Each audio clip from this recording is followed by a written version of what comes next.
นีวิทยุกระจายเสียงแห่งประเทศไทยจังหวัดลำปาง FM 97 เมกะเฮิรตซ์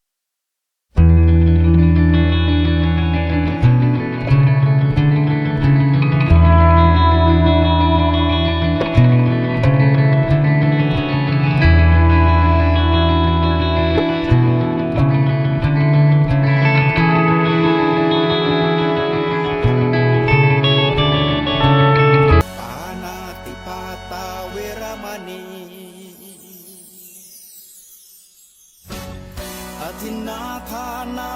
เวรมณีกาเมมุสาสุราเม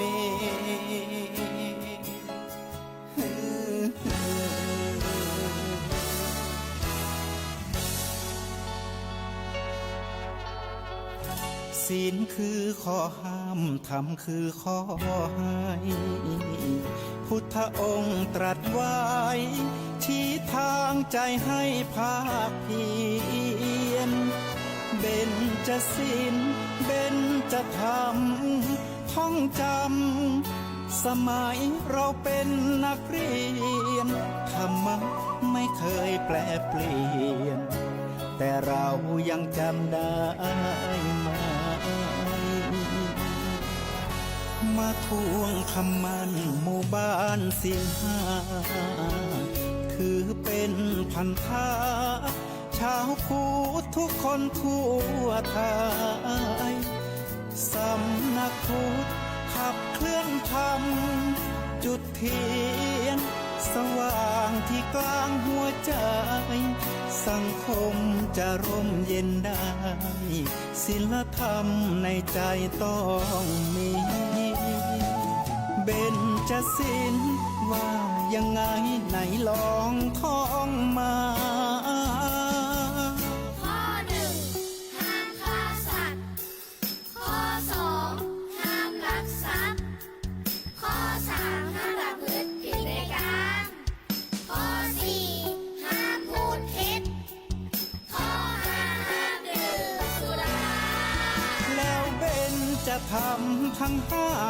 ว่าอย่างไรไหนบอกชัดๆอีกที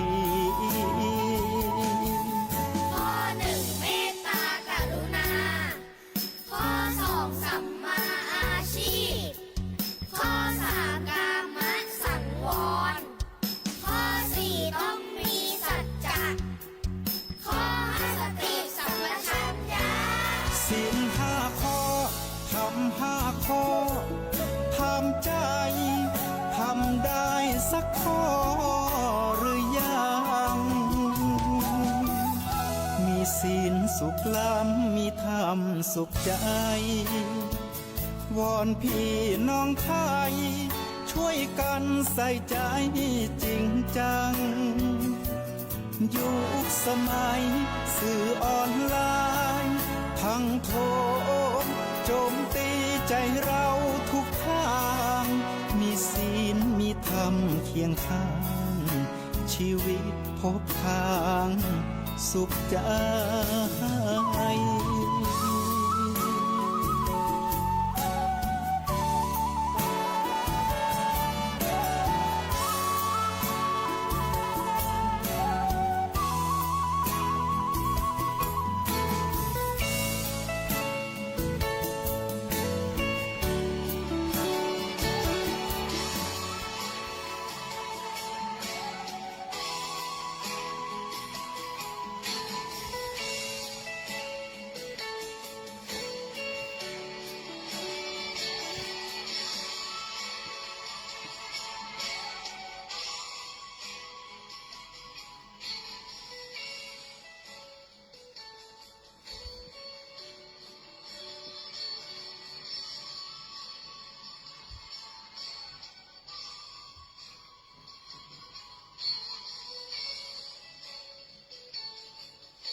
สุขล้ำมีธรรมสุขใจ วอนพี่น้องไทย ช่วยกันใส่ใจจริงจัง ยุคสมัยสื่อออนไลน์ ทั้งโทรโจมตีใจเราทุกทาง มีศีลมีธรรมเคียงข้าง ชีวิตพบทางสุขใจ มีศีลมีธรรมเคียงข้าง ชีวิตสมปรารถนา ทุกหมู่บ้านรักษาศีลห้า สังคมน่าอยู่อย่างยืน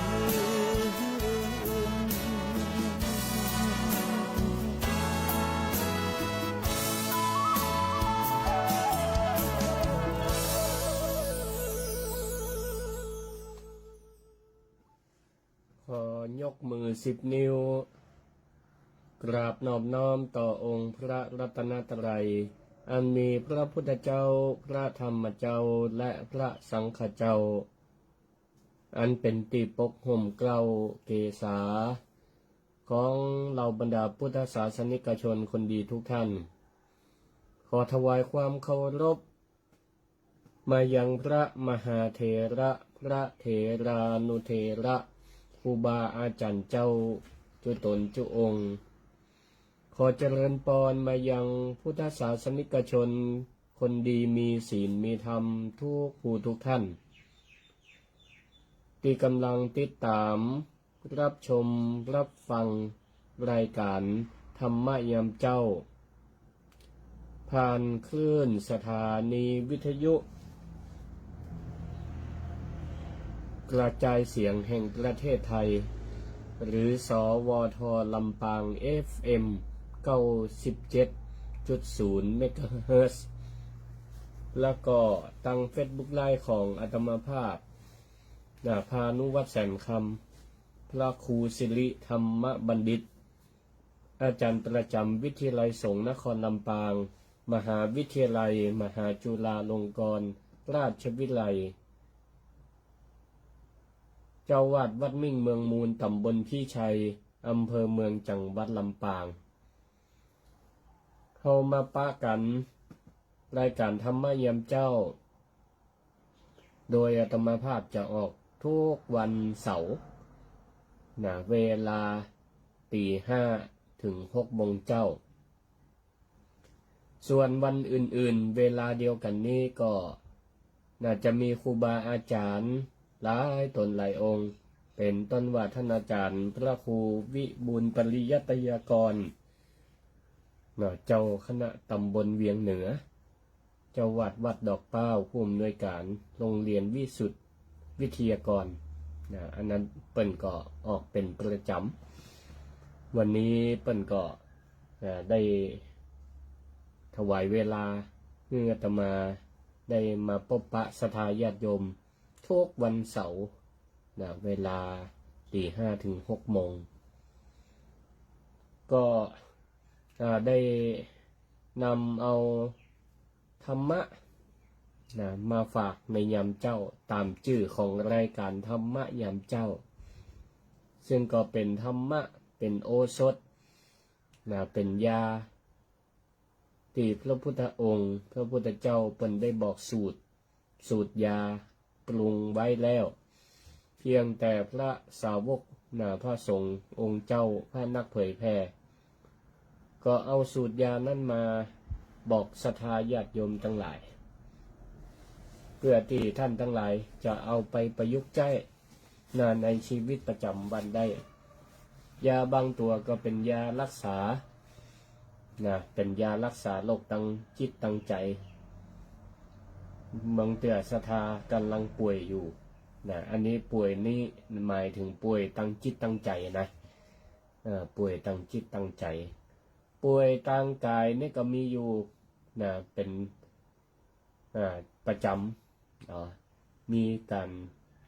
เจ็บไข้ได้ป่วยเป็นโรคนี่เป็นพระพุทธเจ้าแยกไว้2 อย่างป่วยทางกายและป่วยทางใจป่วยทางกายนี่ก็มันแล้วแต่สุขภาพของแต่ละคน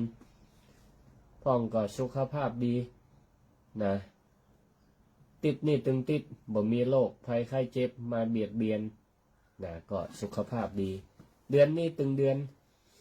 นะสุขภาพดีปีนี้ตึงปีบ่มีโรคภัยมาเบียดเบียนสุขภาพดีนะบางท่านก็บ่เหมือนกันอันนี้ก็อนุโมทนากับท่านพ้องโรคตั้งใจนี่กะนะโรคตั้งใจเบิดตุกอกตุกใจเบิดเป็นนั่นเบิดเป็นนี่พระพุทธเจ้าได้ตรัสรับรองไว้ว่าส่วนโรคตั้งใจเนี่ยแม้แต่นาทีเดียวนะแม้แต่วันเดียวมาสามารถหลีกเลี่ยงโรคตั้งใจได้มันจะเกิดขึ้นกับทุกท่านทุกคนนะสังเกตลองสังเกตใจตัวเก่าพอเนาะทั้งนี้เป็นเพราะอย่างเพราะว่าเราท่านทั้งหลายยังเป็นปุถุชนคนธรรมดากันอยู่มีโอกาสเจ็บไข้ได้ป่วยทั้งโรคตั้งใจกันได้นะที่มันเข้ามานะเชื้อโรคนะที่จะเข้ามาสู่ตั้งใจเข้าได้ก็คือกิเลส3ตัวนั่นแหละเนาะความโลภ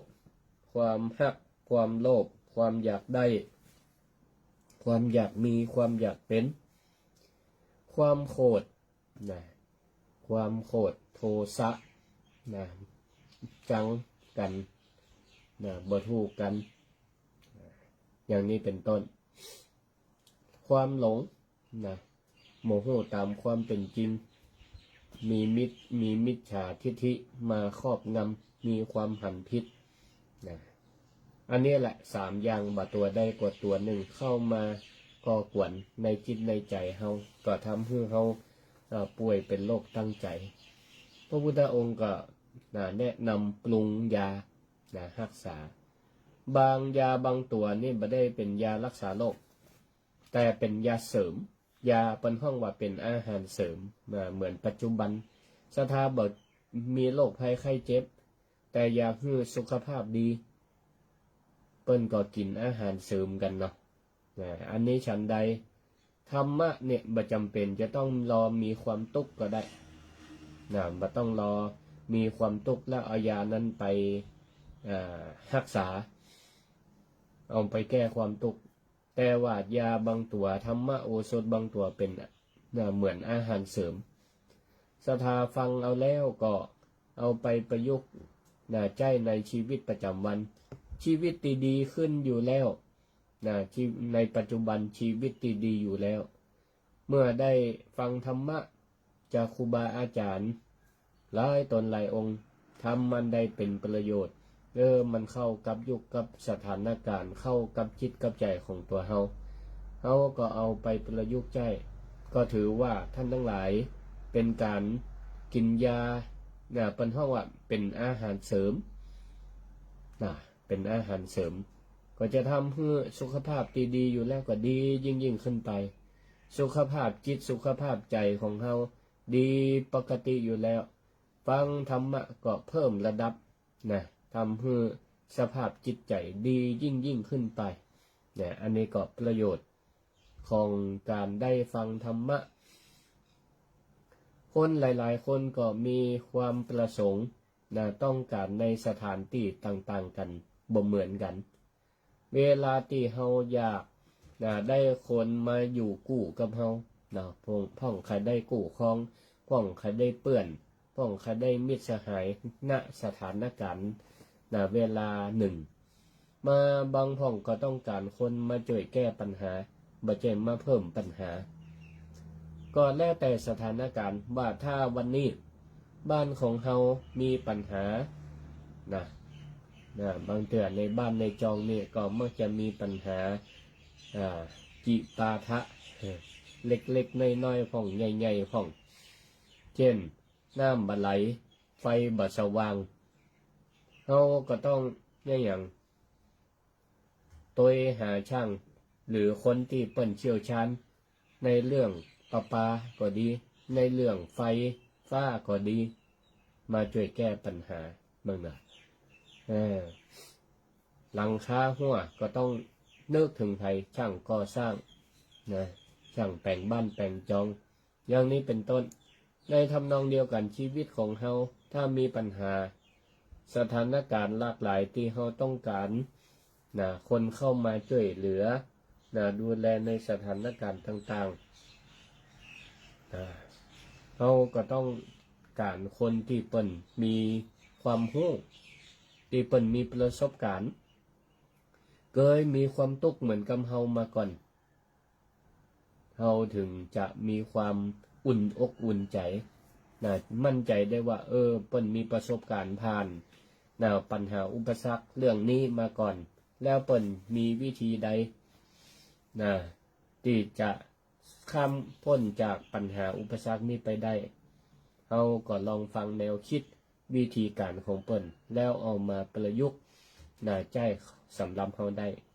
อันนี้ก็เหมือนกับนักวิจัยนะศรัทธาตั้งหลายก็เหมือนเป็นนักวิจัยนักค้นคว้านะใครแก้ปัญหาเรื่องใดเรื่องหนึ่งเราก็ต้อง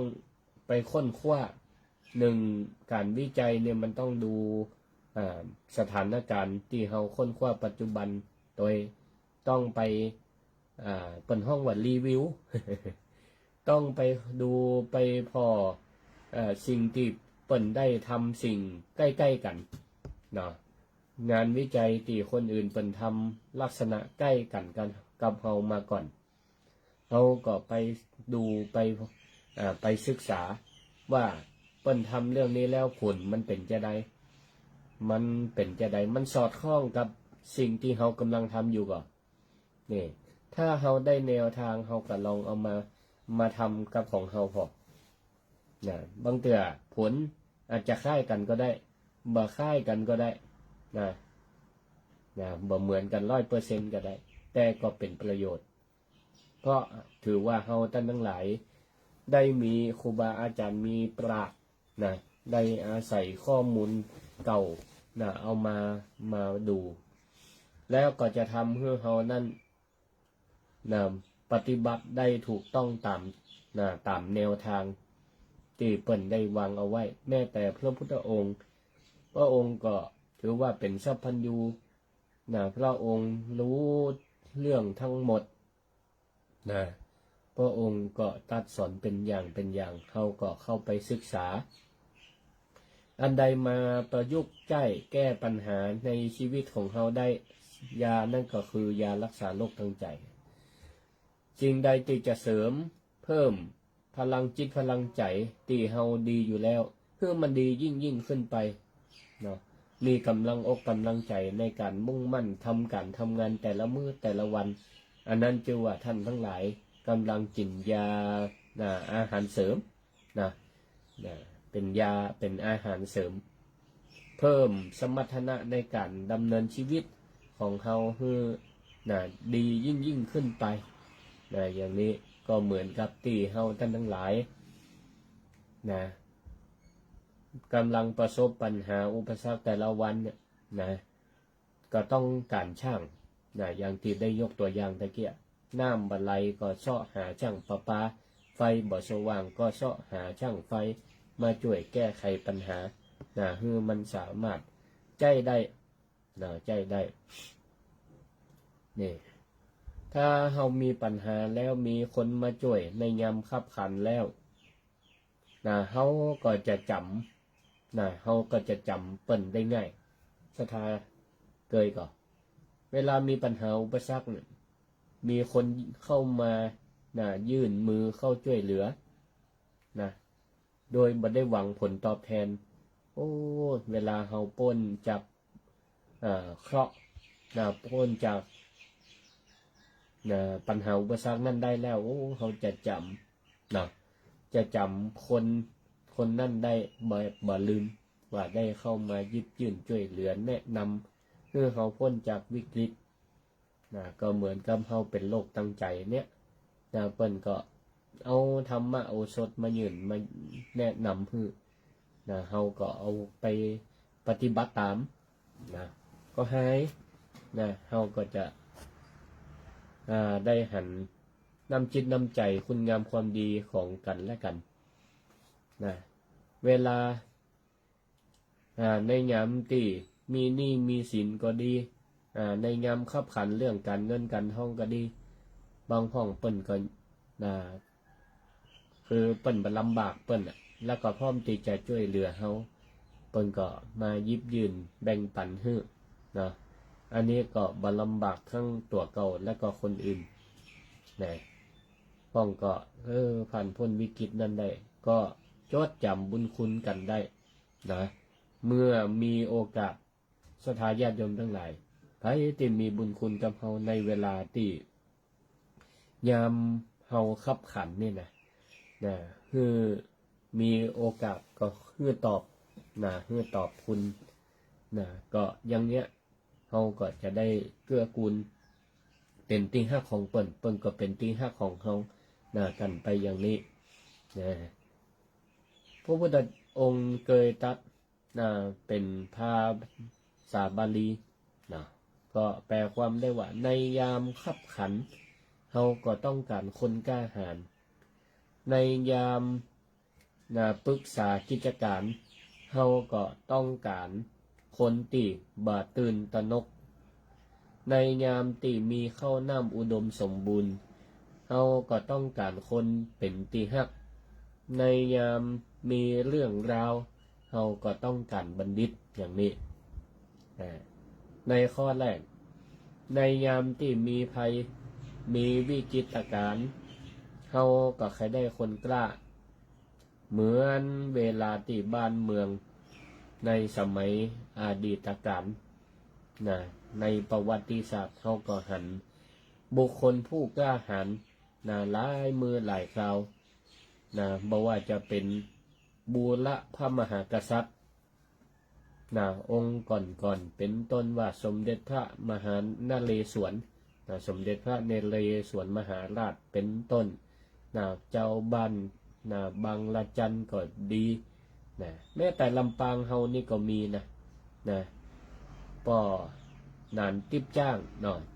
เจ้าพญาสุเจ้าพญาสุวรลือชาที่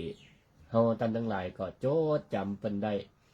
อันเนี้ยวีรบุรุษกู้ชาติมีทั้งระดับประเทศและก็ระดับท้องถิ่นท่านทั้งหลายเหล่านี้ก็เป็นผู้กล้าในยามที่สถานการณ์บ้านเมืองมันขับขันเปิ้นก็ช่วยกันปกป้องกอบกู้เอกราชคือคนรุ่นหลังลูกหลานได้มีแผ่นดินไว้อยู่อาศัยมีที่ทำมาหากินมีความสงบร่มเย็นมาจนถึงปัจจุบันนี่ในยามมีภัยวิกฤตเราก็ต้องอาศัยผู้กล้าถ้าบ่มีผู้กล้านี่ก็ลำบากแม้แต่ปัจจุบันเศรษฐกิจก็ยังทรงตัวกันอยู่เขาก็จำเป็นต้องอาศัยผู้ที่มีความเก่งในด้านเศรษฐกิจก็มาช่วยวางแผนเนี่ยจะได้จากกระตุ้นเศรษฐกิจการซื้อการขายการค้าการขายให้มันคล่องตัวยามบ้านเมืองขัดแย้งก็ต้องอาศัยผู้กล้าผู้นำที่เป็นผู้กล้ามีความเด็ดเดี่ยวในการแก้ปัญหานั้นคือมันเรียบร้อยและก็สามารถรวมใจคือเป็นเอกภาพรวมใจของเจ้าบ้านเจ้าเมืองคือเป็นเอกภาพเป็นอันหนึ่งอันเดียวกันอย่างนี้อันนี้เป็นห้องว่าในยามมีภัยวิกฤตเราก็ต้องการทหารผู้กล้ามาช่วยแก้ไข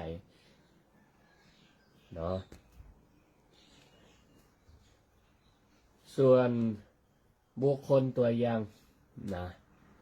แม้แต่พระพุทธองค์เองในคณะสมัยที่พระองค์มีความคับขันพระองค์ก็ยังต้องอาศัย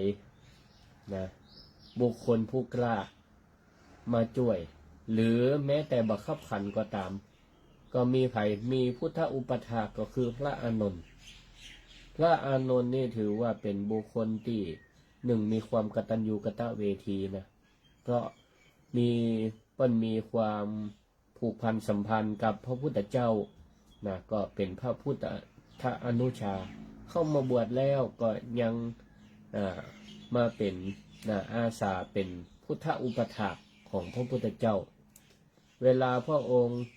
ไปไหนพระอานนท์ก็ไปตัวแม้แต่พระองค์ทรงประชวรนักก่อนปรินิพพานก็อาศัยพระอานนท์นี่แหละอยู่ตัวคอยปฏิบัติหัดใจเนาะไปบิณฑบาตก็ไปตัวมาฉันอาหารก็ไปซอดตักน้ำมาถวายมีพุทธประวัติแบบประวัติพระพุทธเจ้าเรียบโลกในตังล้านนาก็มีหลายตอนที่ได้กล่าวถึงพระอานนท์ที่วัดพระพุทธบาทตากผ้าเป็นต้นพระพุทธเจ้าไปบิณฑบาตมาแล้วพระอานนท์ก็เอาบาตรวางตั้งจนเป็นห้อยบาตรก้นบาตรอยู่เต้าบะเดียวพระพุทธองค์จะซักผ้าพระอานนท์ก็เอาผ้าไปซักก็เอาผ้ามาตากบนปื้นแผ่นศิลาแรงเนี่ยนะมันเหมือนเป็นมหินแข็งก็เป็นพุทธปาฏิหาริย์เป็นหอยพระพุทธบาทท่านนาราธิเบศเข้ามาตักใน Facebook ไลฟ์เคยไปแอววัดพระพุทธบาทตากผ้าอันนั้นก็ฝีมือพระอานนท์นะเอาผ้าไปตากก็เป็นหอยจีวรจนถึงปัจจุบันเนี่ยรอยพุทธบาทตากผ้านี่อันนี้ก็กล่าวถึงว่าพระอานนท์เป็นผู้แกล้วกล้าเป็นเลขานุการที่น่าชื่นชมนี่ปัจจุบันนี่พระสงฆ์องค์เจ้าอยู่กับครูบาอาจารย์อยู่กับหลวงพ่อเจ้าอาวาสเฮาได้อาศัยเปิ่นอยู่มีอะไรยังก็ช่วยกิจการงานวัดช่วยดูแลเปิ่นตัวบางเทื่อบางทีเปิ่นตนเฒ่าตนแก่เฮาก็ไปช่วยอุปถากรับใจอานิสงส์นักไอ้ที่ได้อุปถากคนนี่นะลูกหลานตันเต้าอุปถากดูแลพ่อแม่ก็อานิสงส์นักหลายมันจะเติมตุ้มค้ำจุนในชีวิตการงานของท่านทั้งหลายรับรองได้เลยศรัทธาญาติโยมทั้งหลายให้อุปถากดูแลผู้มีพระคุณนี่นะขึ้นเหนือล่องใต้ในแคล้วขาดปลอดภัยมีแต่คนฮักจำเริญใจแม้แต่เทวบุตรเทวดาก่อนฮักใคร่จำเริญใจไปตั้งใดเปิ่นก็สนับสนุนหาคนโดนใจ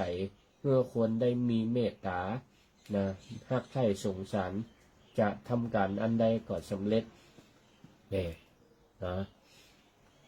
อันนี้ก็เป็นตัวอย่างมีบทสวดบทหนึ่งถวายพรพระกล่าวถึงตอนที่พระเทวทัตได้ปล่อยจ้างนาราคิรีกลางกาดเมื่อว่าพระพุทธเจ้านำพระสงฆ์สาวกทั้งหลายออกบิณฑบาตตีกาดปล่อยจ้างนาราคิรีจ้างตกนั้นเนี่ยนะกะว่าจะเอาไปจนพระพุทธเจ้าเพื่อล่มลงแล้วก็มรณภาพในที่สุดอีกจ้างนี่ตกมันก็ล่นมาหลายเจ้าก็ว่าปกติแล้วเนี่ยคนจะแตกตื่นกันละแต่อันนี้ก็มีผู้กล้าที่เข้ามาบังพระพุทธเจ้าเอาไว้ก็คือไผ่พระอานนท์ก็มายืนบังสละชีพพลีกายของตัวเก่าบ่ฮือพระพุทธเจ้าได้รับพยันตรายแต่พระพุทธองค์ก็ปรามพระอานนท์ไว้ว่าอานนท์เธอถอยออกมาบ่ต้องกังวลด้วยพุทธานุภาพจ้างนี่ก็ล่นมาด้วยอาการที่อาฆาตแต่พอมาใกล้รัศมีหันพุทธานุภาพของพระพุทธเจ้าเปลี่ยนหน้ามือเป็นหลังมือเข้าไปนอนเข้าไปหมอบลงแล้วก็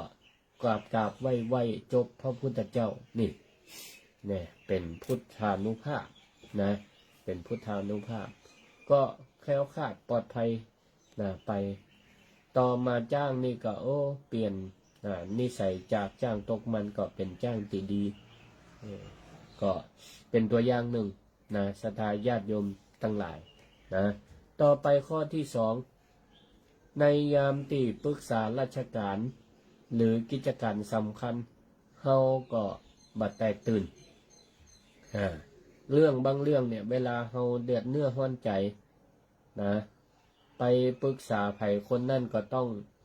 บัดแตกตื่นตกอกตกใจไปกับเฮานะ ต้องเป็นคนสุขุมกว่าเฮาอ่ะเป็นห้องว่าเป็นคนมีสติกว่าเฮาธรรมดาเนาะคนเฮาเวลามีปัญหานะใจเปิ่นใจตัวเหมือนกันหมดน่ะจะละลืมสติไปพ่องก็เพราะอย่างปุถุชนคนธรรมดามีความเสียใจก็เสียใจแต่ว่าละสตินะบ่ต้องหยังนะเนาะพระสงฆ์องค์เช่าก็เหมือนกันอันเพลงตลกมันจะเอาไปเล่นอย่างนะอาจารย์ป้ออาจารย์กับตุเจ้าอาจารย์เมียตายมีอาจารย์เมียตายขนาดป้ออาจารย์บวชมากี่พรรษาหักโลภโกรธหลงมันก็ตึงมีกันหมดในสถานการณ์ความโศกเศร้าเสียใจพลาดพลาดก็มีเหมือนกันหรอกก็เสียใจเป็นธรรมดาตัวเจ้าก็มีสติดีกว่าก็ไปเตือนบอกดักเหียเอกอย่างนี้เป็นต้นอาจารย์ก็ฟังเนาะบ่เมินมาแม่ตัวเจ้าตาย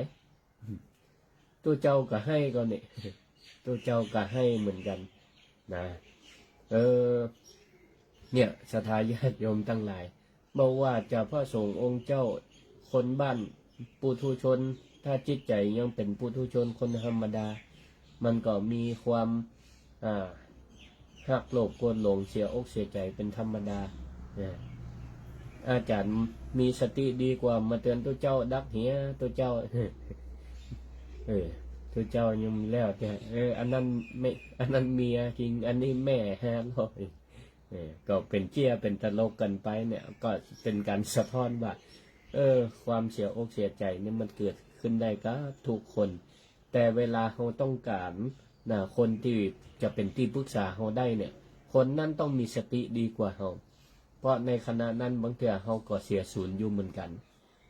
เสียศูนย์จากสติไป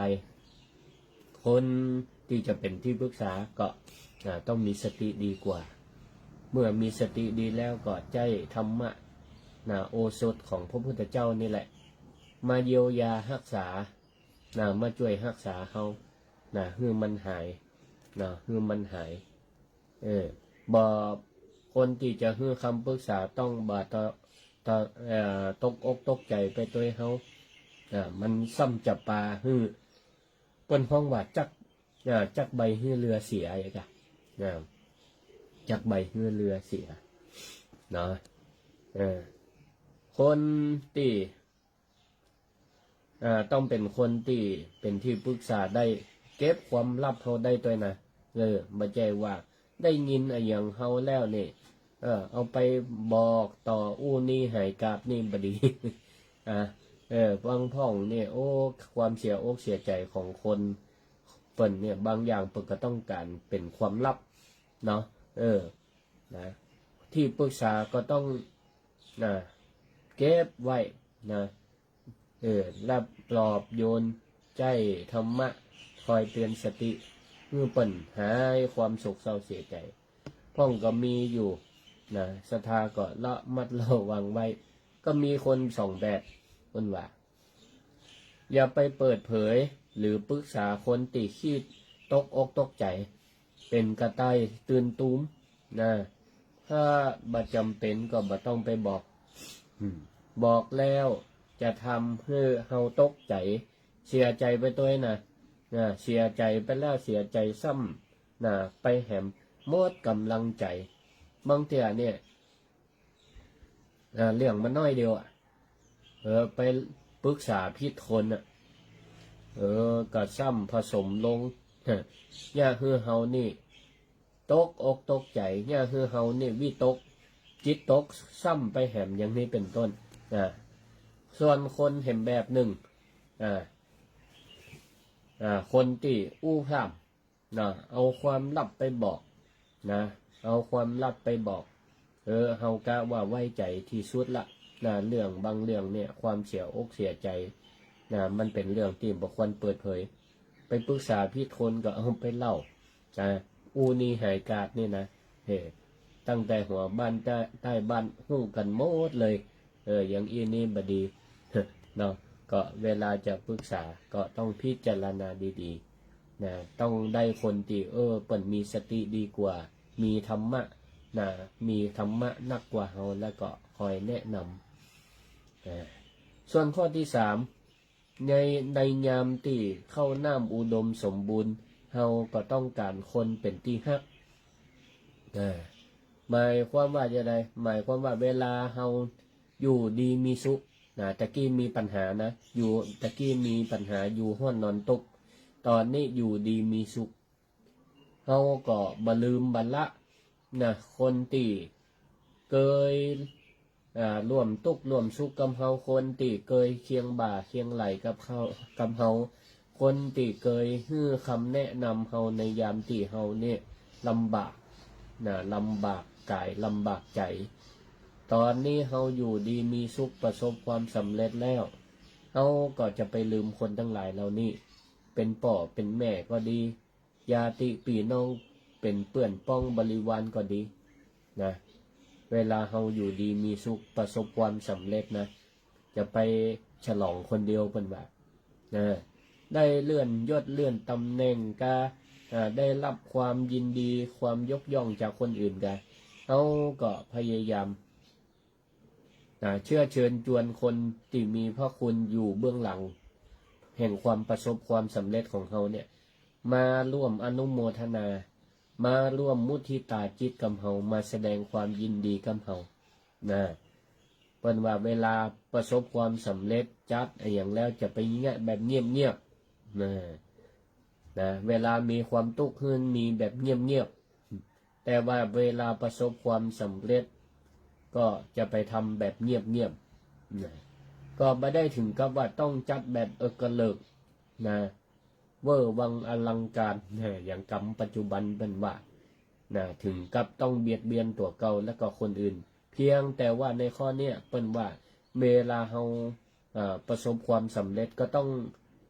มีการยกย่องคนที่เป็น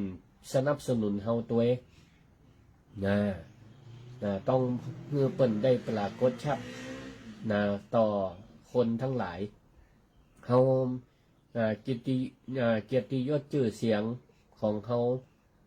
ตอนนี้เป็นที่หู้จักมักกว้างไปอย่างใดเขาก็บ่ลืมบัลละคนที่อยู่เบื้องหลังพ่อแม่ครูบาอาจารย์ผู้อุปถัมภ์ศรัทธาญาติโยมก็ดีไผก็ตามที่มีส่วนทำให้ประสบความสำเร็จเฮาก็อย่าลืมยกย่องเปิ้นตัวจวนเปิ้นมาอนุโมทนาตัวบางห้องก็จัดการจัดงานเนาะก็มีการเชื้อเชิญคนทั้งหลายมาร่วมอนุโมทนาอย่างกรรมที่เปิ้นว่าเนกาสีละเพเตสุขังเวลากินอาหารเนี่ยเปิ้นว่าคนกินคนเดียวย่อมบ่มีความสุขเวลาจัดอย่างก็ตามกินคนเดียวมันบ่ล้ำเปิ้นว่าต้องชวนคนทั้งหลายมาอนุโมทนามุทิตาเนี่ยเฮาก็เวลามีปัญหายังเฮาต้องการคนเป็นมิตรแท้เป็นเพื่อนแท้มาคอยอยู่เคียงข้างเพราะฉะนั้นเวลามีการทำอะไรอย่างก็ตามประสบความสำเร็จในชีวิตเจริญรุ่งเรืองอยู่ดีกินดีได้ก็อย่าลืมคนข้างๆที่เคยอยู่เคียงบ่าเคียงไหลเขาประสบความสำเร็จก็ต้องมีบริวารคอยอยู่ห้อมล้อมเอาไว้นี่อันนี้เป็นห้องว่าคนมีบารมีต้องมีคนเคียงข้างไว้มีความสุขยังต่างๆอย่าฉลองคนเดียววันเกิดขึ้นบ้านใหม่กินแขกแต่งงานเป็นต้น ก็ต้องบอกกล่าวคนทั้งหลายที่เกี่ยวข้องมาร่วมมุทิตายินดีมันก็จะพาให้เฮานี่มีความสุขสองเท่าในเวลาที่เฮามีความสุขอยู่แล้วนี่นะถ้าคนทั้งหลายมาอนุโมทนายินดีกับเฮาสรรเสริญเฮามากล่าวชมเวลาสังเกตโลศรัทธาญาติโยมทั้งหลายเฮาจัดงานมงคลที่บ้านนี่นะเวลาเปิ้นไปร่วมเปิ้นก็จะชื่นชมอวยพรมีกรรมดีๆทั้งนั้นน่ะเปิ้นห้องว่าวาจาอันเป็นสุภาษิตก็จะเข้ามาคนได้ยินเจ้าของงานได้ยินก็มีความสุขเพิ่มขึ้นไปคนมาร่วมยินดีได้มาหันเฮาจัดการจัดงานได้เรียบร้อยมีความเรียบง่ายหรือว่ามีความจัดได้เหมาะสมโอ้เปิ้นก็อิ่มอกอิ่มใจไปตัวนี่นั่นก็เวลาจัดการจัดงานเนี่ยก็เนี่ยอย่างเปิ้นนึงว่าจัดให้มันดูดีก็เพราะว่ามันเป็นยาเสริมอาหารเสริมเพื่อจิตเฮานี่มันฟูได้นะในทางตรงกันข้ามก็เหมือนกันเวลางานโศกงานเศร้าเขาก็ต้องอาศัยต้องการกำลังใจมันก็คนเจ้าภาพงานเนี่ยก็ต้องการกำลังอกกำลังใจจากเพื่อนบ้านเพื่อนจองเพื่อนร่วมงานไปแสดงความเสียใจไปปลอบอกปลอบใจไปปลอบอกปลอบใจความเศร้าเนี่ยมันก็เศร้าอยู่แล้วมันก็จะคลายความเศร้าขึ้นมาได้ลดความเศร้าก็ได้ ได้2 เท่านั่นก็เวลามีความสุขเปิ่นไปยินดีเราก็มีความสุขเพิ่มขึ้น2 เท่าเวลาเรามีความสุขเศร้าเสียใจเขามาปลอบอกปลอบใจเราก็คลายความโศกเศร้าได้2 เท่าเหมือนกันอันนี้คือเปิ้นว่าในยามมีข้าวน้ำอุดมสมบูรณ์เฮาก็ต้องการคนเป็นที่ฮักเป็นที่ฮักเมื่อเปิ้นมาแล้วก็เลี้ยงดูให้เหมาะสมให้เหมาะสมในข้อสุดท้ายข้อที่4เวลาเกิดเรื่องราวลึกซึ้งเฮาก็ต้องการบัณฑิตที่แปลว่าคนมีปัญญาเวลาเกิดปัญหาเราก็นึกถึงคนมีปัญญาเพื่อคำแนะนำในสถานการณ์อย่างเช่นเวลาจะลงทุนกล้าขายอันใดเนี่ยศรัทธาญาติโยมมันมีอยู่ข้อหนึ่งหัวใจของปอก้าหัวใจของปอก้านี่ข้อที่1เป็นว่ามีตาดีก็ต้องพอบ้านพอเมืองพอสถานการณ์บ่าหน้านี่เป็นหน้าที่ครัวของอันใดที่ควรเอามาขายคนที่ต้องการต้องสำรวจความต้องการของคนมีธุรกิจดีก็หมายถึงว่าดำเนินกิจการกล้าขายด้วยความซื่อสัตย์ซื่อสัตย์ต่อลูกค้าและอันสุดท้ายเนี่ยก็คือมีที่พึ่งพาอาศัยดีก็คือเราต้องอาศัยผู้รู้จะกล้าจะขายอันใดก็ต้องไปพอคนที่เปิ่นทำไว้ก่อนแล้วประสบความสำเร็จไปดูแนวทางเคล็ดลับไปถามกลยุทธ์การขายของเปิ่นย่ายได้ประสบความสำเร็จอย่างนี้เป็นต้นอันนี้เป็นว่าเวลาจะทำอย่างต้องอาศัยบัณฑิตจะต้องอาศัยบัณฑิตมาคอยชี้แนะชี้น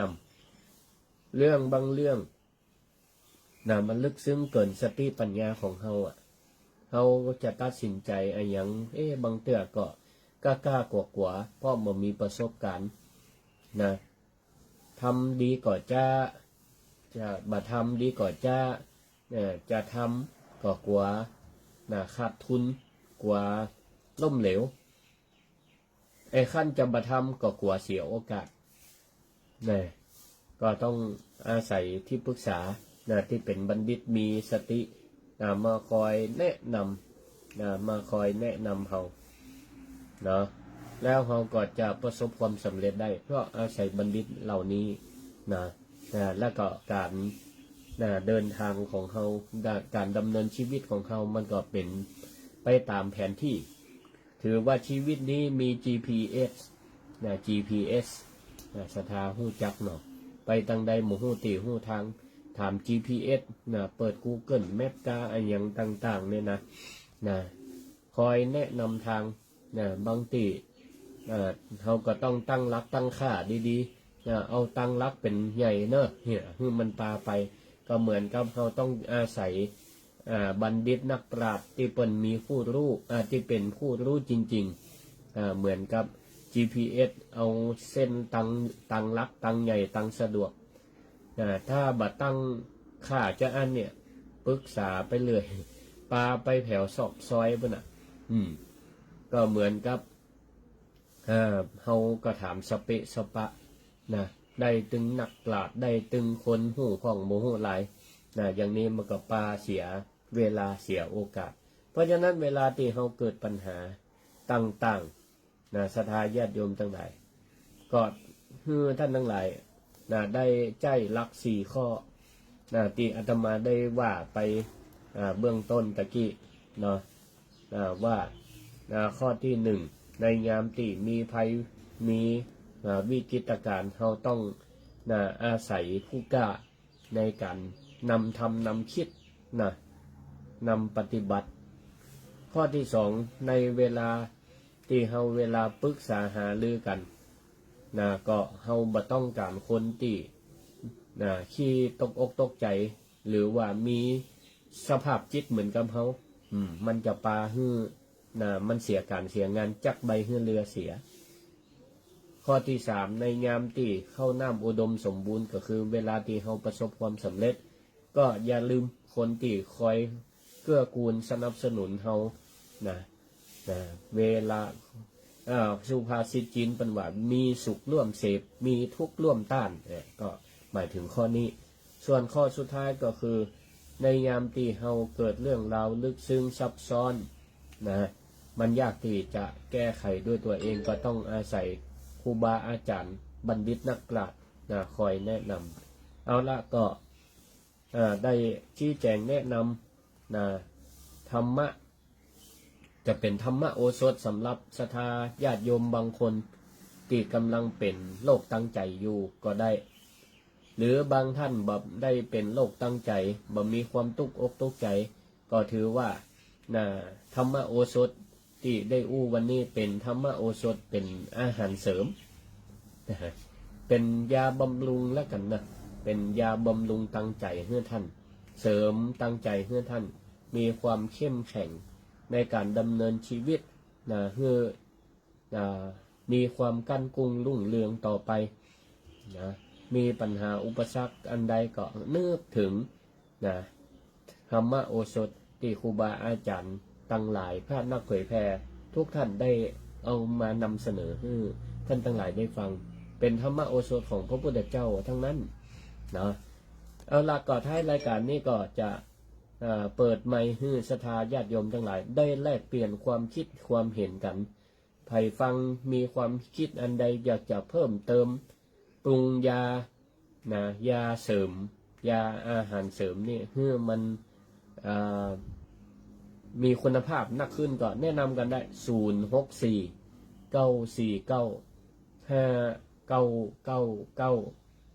064-949-5999วันนี้รายการธรรมะยามเจ้าโดยพระครูสิริธรรมบัณฑิตเจ้าวัดวัดมิ่งเมืองมูลตำบลพี่ชัยอำเภอเมืองจังหวัดลำปางอาจารย์วิไลสงฆ์นครลำปางเจริญปอนไอ้จ่าเจ้าอาจารย์แม่ทาบันฟอนเจ้าสาธุฟังโน่ตื่นแต่เจ้ามาฟังเทศน์ฟังธรรมเราฟังทุกวันเลยเจ้านุโมทนาดีอย่างดีๆจังมากขึ้นเลยเจ้าสาธุอบอิ่มใจเจ้าขอบคุณหลายๆตีโทรมาให้กำลังใจเนาะบ้านก่อนกับว่ากันเยอะแต่เขาประกาศทัวดีละอนุโมทนาจวนกันฟังหลายๆเนอะสาธุสาธุแม่ก็ของอาจารย์จัดรายการไปเหมือนอันยุมันก่อนยืนเด้อสาธุขอบคุณหลายๆเนี่ยอันนี้ก็เป็นยาอาหารเสริมสำหรับท่านนักเผยแพร่นะนี่นะดีละขอบคุณทุกสายเจริญพรเนอะแม่ส เจ้าสา สา ธุ ธุ เจ้า เจริญพร จ้า แม่ จำมาดี แม่จำเรียงเนาะ จ้า อ๋อสาธุ หนามาเถิด ฟังตลอดแม่จำเรียง ฟังตลอดชื่นใจ ชื่นใจเนี่ย ชื่นใจ โอ้ เสริมน้ โอ้ดีละได้อาหารเสริมเม็ดงั้น ำเติมใจ วันนี้ได้อาหารเสริมแต่เจ้านะ วันนี้สมวน ล่าโอ้ดีละดีละอืม วันนี้ เนี่ยพยายามจะหาอย่างที่เป็นประโยชน์นะกับท่านผู้ฟังเนาะเอามาอู้มานำเสนอผิดพลาดประกันได้ขออภัย คิดเนี่ยหน้ากับมีเปลี่ยนนี่แม่แบบกูอย่างว่ามันสบายใจ อืมใช่ แม่ก็ว่าตอนเจ้า อืม 5 โมงเลย อ่า 5 โมงตรง เออเออ วิทยุ เนี่ยมารับยาเนยนะบอกกันนะมากินอาหารเสริมเนยกันนะอืม สมวัตโนทั้งท่านมหาโนอนุโมทนา เธอฟังไอ้หนอเบอร์ตื่นติดเปิดตึงจากอู้ว่าอย่างสอนจิตสอนใจเขาสบายอีหนอ อืม เธอฟังเลย ดีละสาธุ เขาจะมาได้ตุกอกตุกใจ นอดีละดีละเนี่ยดีละโอ้น่าชื่นใจน่าศรัทธาฟังแล้วก็เอาไปประยุกต์ใจเนาะดีละดีละสาธุขอให้สุขภาพแข็งแรงสุขภาพจิตดีตลอดไปเจริญพรเนอะแม่เนอะขอบคุณแม่จำเรียงเจริญพร จ้า สาธุต่อไป0649495999นะใครจะโทรเข้ามาแนะนำรายการวันเสาร์หน้าใครฟังเรื่องใดก็บอกได้เนอะจะไปค้นคว้ามานำเสนอให้กันทั้งหลายนะต้องอนุโมทนาขอบคุณกับคลื่นสถานีวิทยุกระจายเสียงแห่งประเทศไทยสวทลำปาง FM 97.0 เมกะเฮิรตซ์ที่ได้ให้โอกาสอาตมาภาพได้มาอู้มาจาผ่านสถานีเจริญปอน จ้าเวสาเจ้า ได้หยังแนะนำตัวก่อน แม่ทำบ้านบ่อเห็นเจ้า แม่ทำบ้านบ่อหิน จากตำบลบ้านเป้าอำเภอเมืองเจ้า บ้านเป่านี่เนาะสาธุฟังตลอดเนาะ ฟังเจ้าตอนเจ้าฟังตลอด สา ได้ ธุ ฟังแล้วเหลือยาก่อนเจ้า เดี๋ยวยาก่อนยาติดยาจันล่ะ เจ้าก็ต้องได้กินได้ฟังมันก็ถึงได้กินอกตื่นใจแล้ว ดีละสาธุ จะ เรา ตื่นอกตื่นใจทำอกทำใจเขาต้องได้คิดได้อย่างนั้นเจ้า แล้วเสาร์หน้าใครฟังอะไรยังอ่ะ นี่อุ้มหนังเขากระสอบหมดเลย ตามใจคนอู้ล่ะ จ้ะอย่างทำมีสอบหมดเลยจ้ะ ดีละดีละนะ ทำสอนชื่อสอนใจนี่นะ อ่า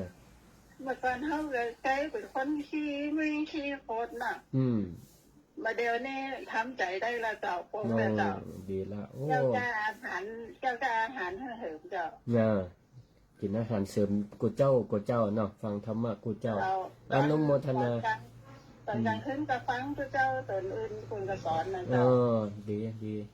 ตอนเจ้าเขาก็ฟังพระเจ้าหลายตนอยู่เจ้า เนาะดีละมีวิทยุก็ใจเป็นประโยชน์เนาะเจ้า ฟัง แต่ รายการธรรมะ เพลงในกับตาเฮ้ทีวีสมัยตอนนี้มาได้ฟังเลยเจ้ามาได้ฟังเลยเจ้า ดีละสนใจไฟทำเนาะสาธุอนุโมทนาแม่ทำเนาะ ไม่ทำเจ้า สาธุขอบคุณเนอะติดตามนะอนุโมทนาอยู่ดีมีสุขเนอะ เจ้าสาธุเจ้า เจริญพรศรัทธาหลายผู้หลายท่านบอกว่าตื่นเจ้ามากินอาหารเสริม ก่อนนอนนะก็กินอาหารเสริม เพราะฟังนะได้การธรรมะครูบาอาจารย์พระนักเผยแผ่จุตนจุองค์มีประโยชน์ทั้งนั้นศรัทธาญาติโยมทั้งหลายอยู่ที่ว่ารูปแบบในการเผยแผ่ในการถ่ายทอดออกมาบางห้องก็เปิ่นถนัดในการเตะแบบเป็นทำนองปื้นบ้านลั่นนาก็เป็นการอนุรักษ์รักษาเอาไว้แต่ตั้งใจฟังดีๆมันก็มีธรรมะสอนใจอยู่เนาะเปิ่นโดยมีการยกตัวละครเป็นบุคลาธิฐานมีตึงพระเอกมีตึงนางเอกมีตึงนางร้ายมีตึงตัวอิจฉาสิ่งทั้งหลายเหล่านั้นมันเป็นองค์ความรู้ของเฮานะเฮาได้แยกแยะได้ว่าอันนี้นี่เป็นกุศลอกุศลนะแล้วก็เฮาได้ฟังแล้วเอามาประยุกต์ใช้อย่างใดได้พ้องกับเฮาสอนจิตสอนใจเฮาได้ก็เหมือนกับเฮาเนี่ยได้กินอาหารเสริมเข้าไปนะกินอาหารเสริมเข้าไปหรือบางพ้องก็ป่วยตั้งใจถือว่าเป็นผู้ป่วยที่ต้องการอาศัยยาแขนงใดแขนงหนึ่งมารักษายานั่นก็คือธรรมโอสถของพระพุทธเจ้านี่แหละเนาะจะมีไผ่โทรมาแหมก็ยังได้อยู่เวลาแหมประมาณ5 นาทีเนาะ064-949-5999นะสำหรับฝากประชาสัมพันธ์เนาะว่าวิไลสงฆ์นครลำปางมหาวิทยาลัยมหาจุฬาลงกรณราชวิทยาลัยซึ่งอยู่อำเภอกอคาเป็นสถานที่เปิดสอนหลักสูตรตั้งแต่หลักสูตรประกาศนียบัตรปีเดียวมีหลายอย่างใครสนใจภาษาล้านนาก็ติดต่อถามได้นะภาษาล้านนาตัวเมืองนี่นะก็เป็นการอนุรักษ์รักษาภาษาถิ่นของเฮาเนาะให้มันอยู่ได้เหมือนตลอดไป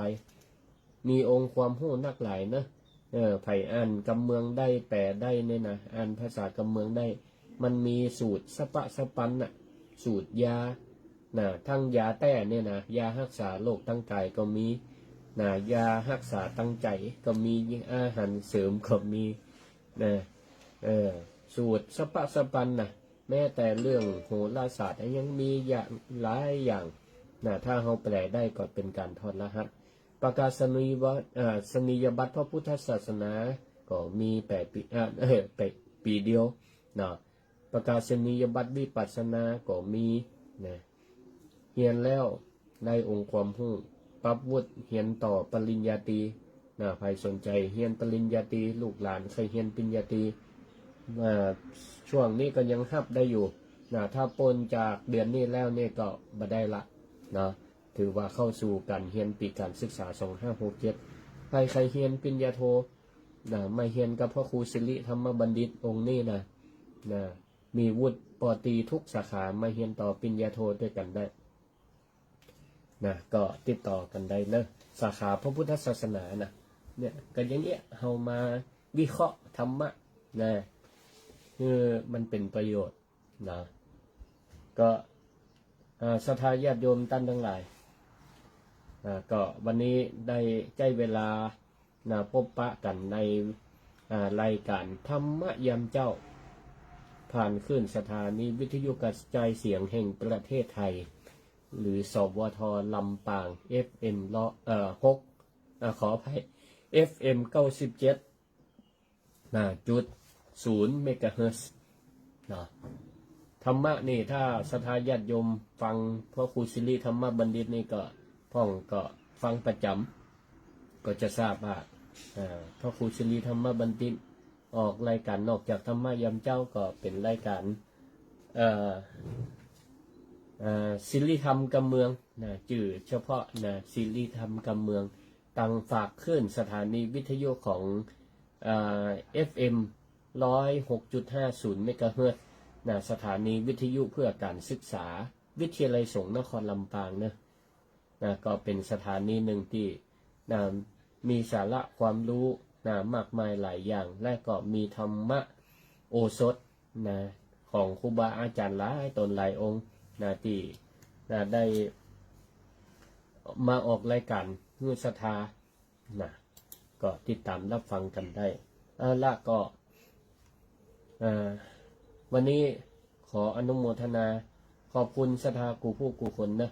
ที่ได้ติดตามรับฟังรับชมรายการธรรมะเยี่ยมเจ้านะโดยอาตมาภาพพระครูสิริธรรมบัณฑิตนะก็พบปะกันได้รายการธรรมะเยี่ยมเจ้าทุกวันเสาร์เวลาตี 5 ถึง 6 โมงนะของอาตมานี่จะออกทุกวันเสาร์ตี 5 ถึง 6 โมงก็หลายผู้หลายท่านบ่ได้เจาะจงว่าจะต้องฟังแต่อาตมาคนเดียวนะเวลาตี 5 ถึง 6 โมงสวทลำปางเปิ่นออกรายการธรรมะเยี่ยมเจ้าทุกเจ้า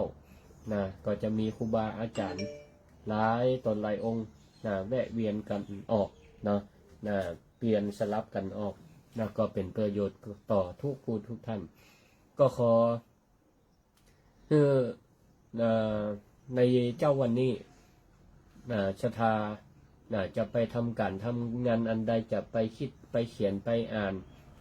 จะทำอะไรยังก็ขอให้ประสบความสำเร็จมีสุขภาพตั้งกายและใจที่เข้มแข็งมีพลังในการดำเนินชีวิตภายใต้ล่มธรรมของพระพุทธเจ้าก็ขอให้อยู่ดีมีสุขเจริญก้าวหน้าสมปรารถนาทุกท่านทุกคนเทิน สถานีวิทยุกระจายเสียงแห่งประเทศไทยและเครือข่ายทั่วประเทศเสนอข่าวต้นชั่วโมงรู้เร็วรู้จริงเกาะติดทุกสถานการณ์